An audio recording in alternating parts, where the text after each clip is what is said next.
तो वो तो अब you will have to deal with him. वो तो आप अगर ये समझते हैं कि वो कोई कॉम्प्रोमाइज कर लेंगे, वो मुश्किल लग रहा है अभी। मगर आगे जाके, अभी तो उनके हैंडलर्स हैं ना जो उनको उकसा भी रहे हैं और सपोर्ट भी कर रहे हैं। जिस दिन वो हैंडलर्स फारग हो जाएंगे, देन यू विल नो कि खान साहब now will have to come to terms with reality. तो वो उसका अब इंतजार है कि वो कब होगा कब नहीं होगा। मैं समझता हूँ कि अगर दिस मंथ अगर कोई और कुछ नहीं हो जाता, तो अगले महीने से आप देखिएगा खान साहब का रवैया भी चेंज हो जाएगा। जी, ठीक। आपने वो कहा, पहले बात कही सेठी साहब के, ये मुल्क इस तरह की पॉलिटिक्स अफोर्ड नहीं कर सकता, और ये इंस्टेबिलिटी और मईशत की। देखिए, दो क्विक सा कमेंट ही है फिर। अगर मईशत का इतना ख्याल होता तो ये 2016 से आज 2022 में आ गए हैं, 6 साल, ये करने की क्या जरूरत थी?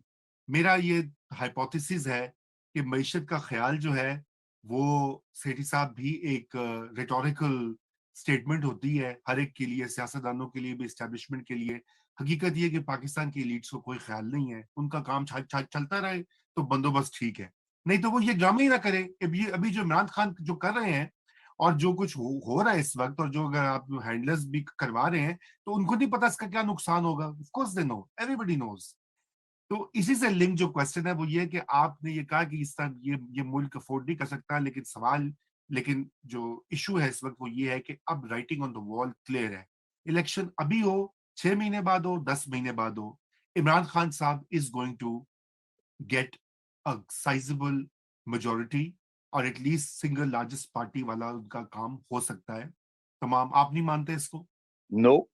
अच्छा, बताइए, और फिर हाँ, उसके बाद हम कंक्लूड नहीं, करेंगे। मैं देखिए ना, आपके सामने है तारीख कि इलेक्शन आप अप्रैल में करवा लेते तो खान साहब को मेजोरिटी क्या, बहुत कम वोट मिलने थे। बिल्कुल। आज करवाएंगे तो नून लीग को मेजोरिटी क्या, कब बहुत कम वोट मिलेंगे। मगर बिल्कुल। 10 महीने फ्रॉम नाउ मैं कुछ कहने के लिए तैयार नहीं। ये ठीक। आप लोग जो लिनियर किसी भी थिंकिंग करते हैं ना, कि आज हम्म। बड़ा पॉपुलर है तो कल भी बड़ा पॉपुलर रहेगा, या आज जिंदा है और जिंदा दिला इनके साथ है और कल भी ऐसे होगा। इस मुल्क के अंदर आप मेहरबानी करके 3 महीने से आगे कोई प्रिडिक्शन ना किया करें। और ये अभी तारीख आपके सामने है। जब खान साहब पावर में थे तो ऐसे लगता था 10 साल रहेंगे। हम्म।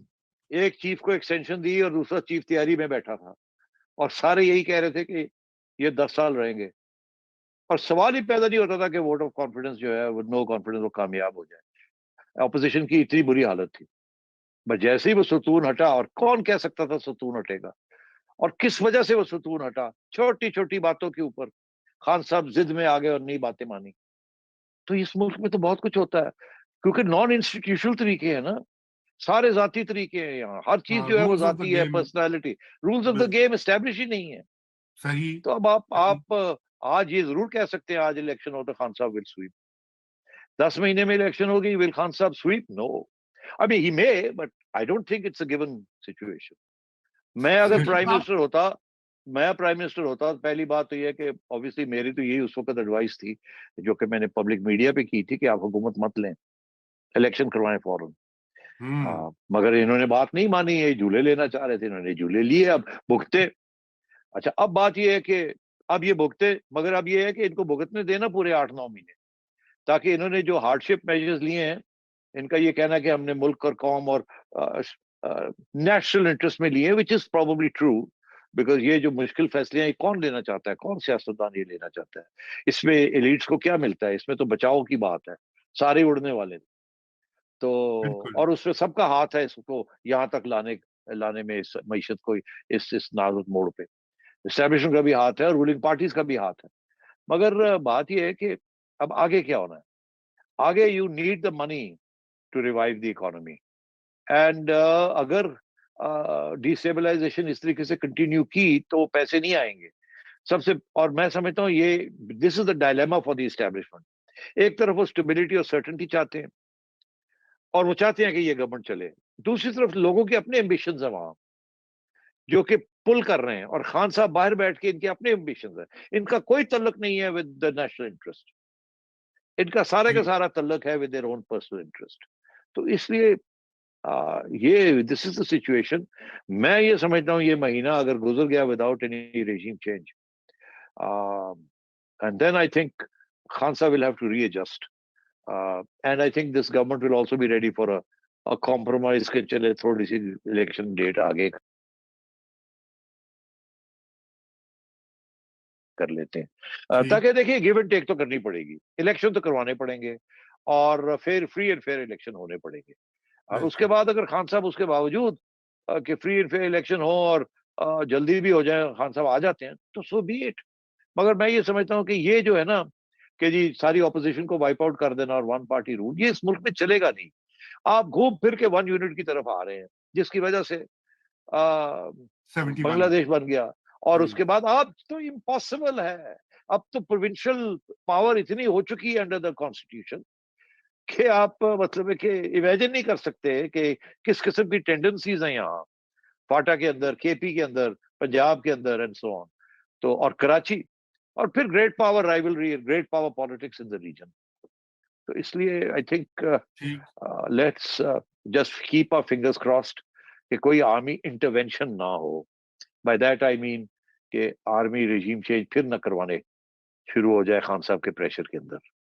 बिल्कुल, बिल्कुल। थैंक यू सेठी साहब, शुक्रिया सोलंकी साहब, और हमारे जो नाजरीन उनका भी आपकी आमद का शुक्रिया। आपके कमेंट्स का कुछ सवाल तो मैंने ट्राई किए कि मैं पूछूं, लेकिन सेठी तो मैंने साहब तो जवाब दिया आपको। हाँ, आप नहीं, नहीं। थोड़े ज्यादा ही एजेंट प्रोवोकेटर बन रहे थे। You would have got into very serious trouble young man. अच्छा, ओके। इतना यंग नहीं हूं, but yes, first part is true. ठीक है। ओके नहीं जी, इसीलिए नहीं, खुदा। आप इसीलिए सारी बात करें, सब लोगों को बेवकूफ ना समझे, they understand what's going on. इसीलिए जस्ट इशारा इज गुड इनफ। सेठी साहब इसलिए मेरा कमजोर डोमिसाइल है, तो मैं ऐसे सवाल नहीं करता। मैं देख रहा था, मैं देख रहा था। और ये भी कि रजा तो न्यूयॉर्क में बैठे हुए हैं, कर सकते हैं। True, true, true. हाँ, ओके मेरा जी। ख्याल है, मेरा ख्याल है कि किसी को कहे तो एक आध फोन कॉल तो रजा को मारी जाए जरा थोड़ा सा। जी, भी आ जाएगी। अच्छा पता क्या होगा, वो उसके बाद मुझे रजा फोन करेगा, ओ यार वो ये सिर साहब जरा हथौड़ी ये वो ਇੱਥੇ ਆ ਕੇ ਤੇ ਸ਼ੇਰ ਬੜੇ ਆ, ਬਾਹਰ ਬਹਿ ਕੇ ਤੇ ਮੈਨੂੰ ਫੋਨ ਕਰਦਾ ਹੈ ਕਿ ਉਹ ਜ਼ਰਾ ਹਥੌਲੀ ਰੱਖਣਾ है। I am just good man, good man. Okay जी, रजा, खुदा आई विल हाफिज। Take you on in public, be ठीक है, ठीक है, बिल्कुल। I am careful. Ready, ready, ready. Okay. क्योंकि मुझे तो कोई नहीं कुछ कहता, इन्हीं को कहते हैं। फिर ये हाँ। उनको उधर एक्सप्लेनेशन देते हैं, इधर मुझे एक्सप्लेनेशन दे तो ओके, सोलंकी साहब thank you you did the Sethi right साहब। थिंग, आप बड़ी सही गेम के लिए आज आप। हाँ, ठीक मेरे है। लिए मुश्किलात है, सुने ये करने की कोशिश कर रहा था। मैं यहाँ रहना चाहता हूँ यार, खुदा के लिए। एजेंट प्रोवोकेटियर है। देखो ना, कोई पता है। ओके जी, खुदा हाफिज। Thank you, thank you. हाफिज जी।